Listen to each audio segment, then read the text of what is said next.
Sawsawera. Let's get ready for Sawsawa!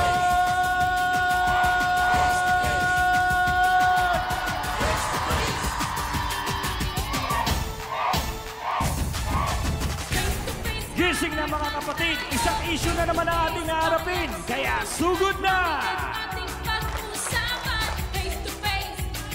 Tayo mga Pinoy, likas na mahiyain at laging nagkikimkim ng damdamin.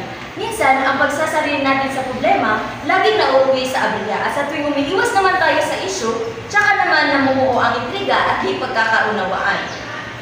Kaya panahon na para basagin ang katahimikan. Ang problema pwede mong tawanan pero di mo dapat talikuran.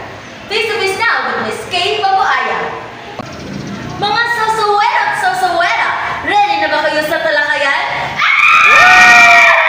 Sa Ukrayan, ready na ba kayo? Ako po ang inyong Ate Kay na laging nagpapaalala na kung may problema ka, pag-usapan at harapin natin yan face to face. Kasama natin of course ang ating mga tagapayo, ang ating spiritual advisor, kumbaga ang ating guiding light, Miss Lizel May. Tinutulungan tayong makakuha ng mga tunay na balita, Miss Jeneline Mabandos.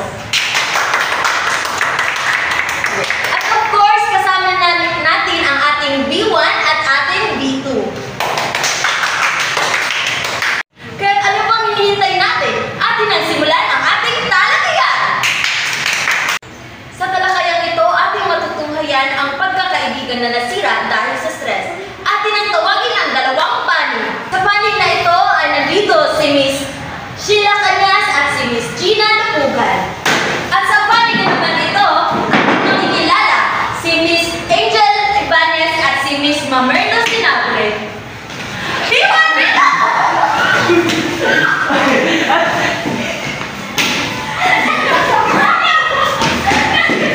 Wala kayong hina!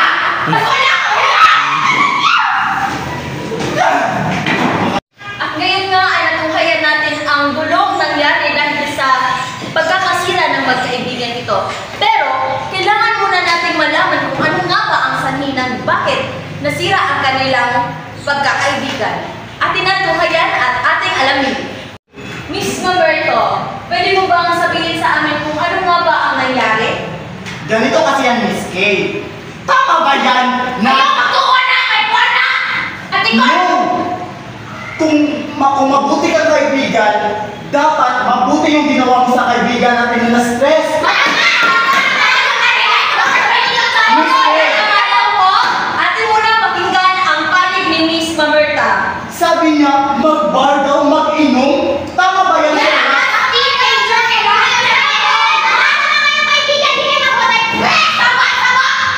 Kunting katahimikan nga lang po para mapakinggan po natin ang maayos ang panig na ito.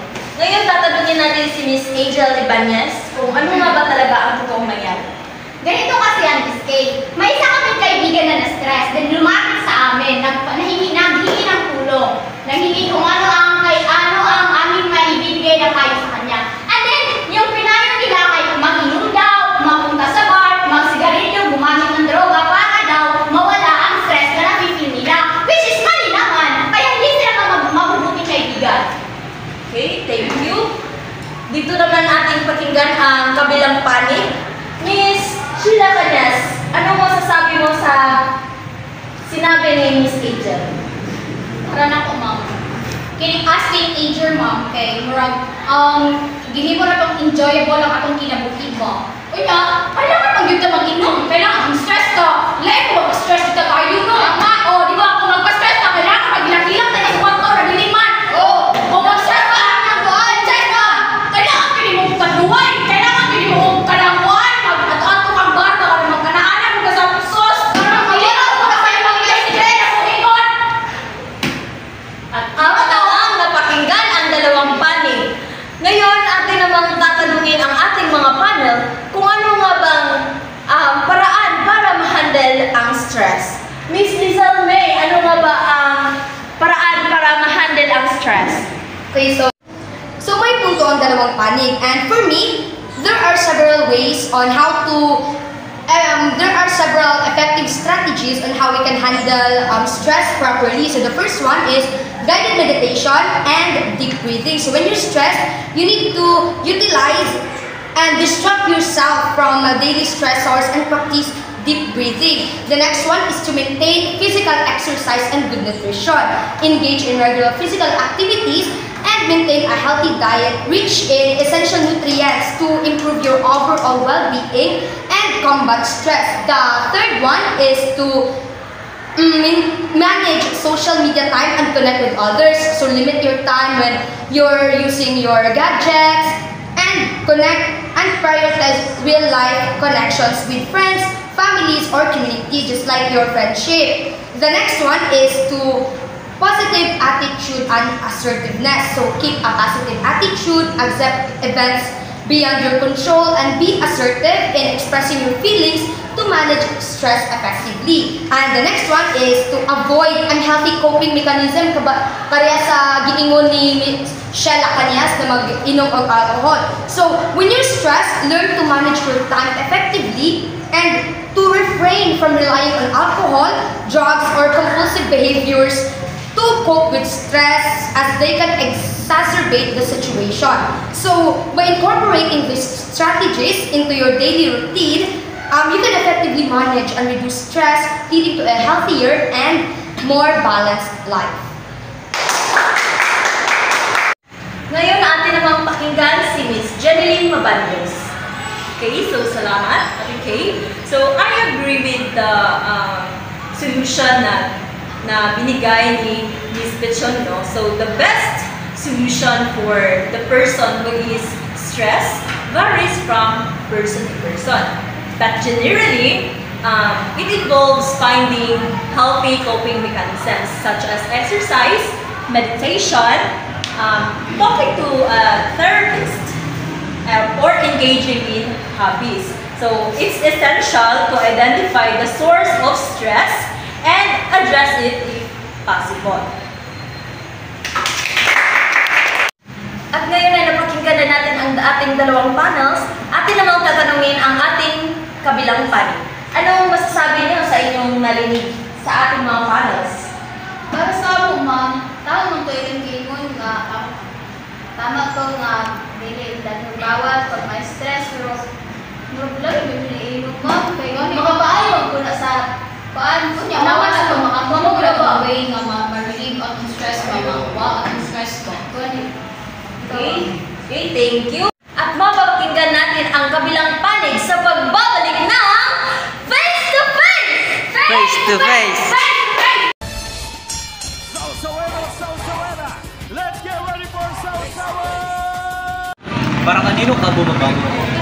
Para sa ako mga anak, siguro ko sa buntag.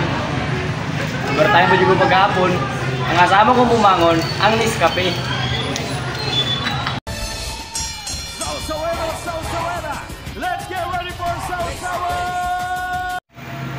At ngayon ay tayong nagbabalik. Ngayon ay pakinggan naman natin ang kabilang panig. So, based sa mga sinabi ng ating mga panel o mga tagapayo, na-realize ko na may punto talaga yung payo natin ni Ma'am Merta sa aming isang kaibigan na na-stress. Kasi, hindi naman kasi tama na uminom tayo pag na-stress. Kasi, para sa akin, mas lalala yung stress na ating mararamdaman kasi pwedeng lumala ang problema at pwedeng mas may mangyari pang masama sa atin. So, sa akin, mas maganda talaga yung pumunta tayo sa mga tao na alam natin na makakatulong sa atin. Pareho na lang sa pamilya or sa mga mabubuting kaibigan na pumunta sa mga kaibigan natin na magaganda yung mga impluwensya at makakapagpayo ng maayos sa atin or sa mga taong may na-stress. Yun lang po. Maraming salamat, Miss Angel Ibanez. Ngayon ay ating aalamin kung ano yung ibang paraan pa para ma-handle ang stress or ano ang mga dapat lapitan para ma-handle ang stress. Unang tatanungin natin si Miss Jeneline Mabandos. Okay, salamat Ate Kay. So,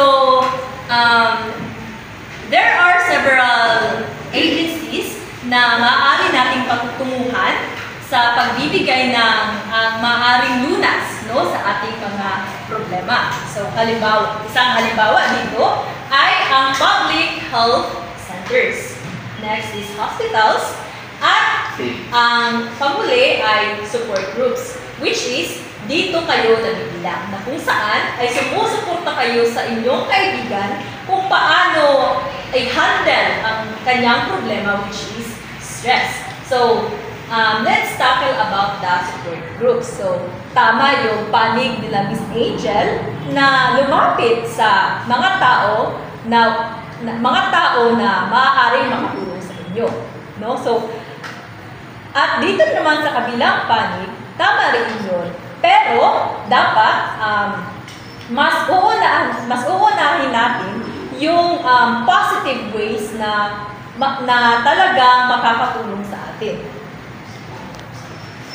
Ngayon ay ating pakinggan si Miss Lizelle May.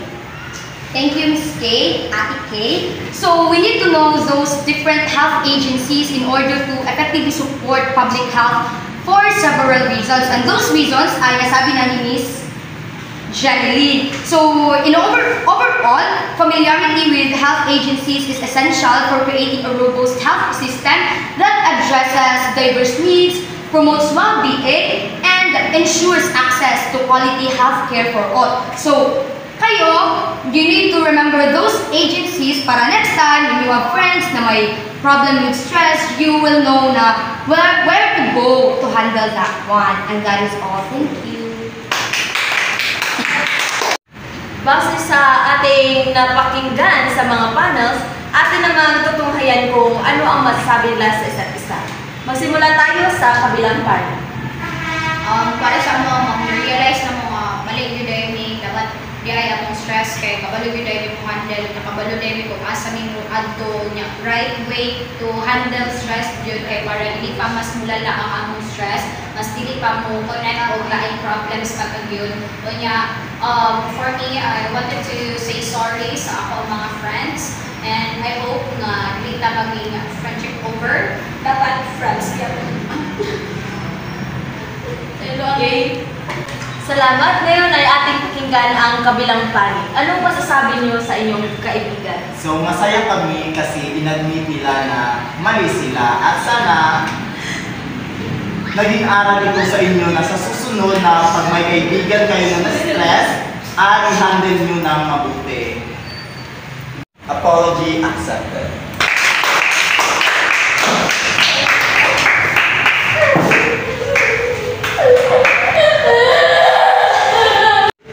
Isang issue na naman ang ating nasolusyonan dito sa Face to Face! Face to face!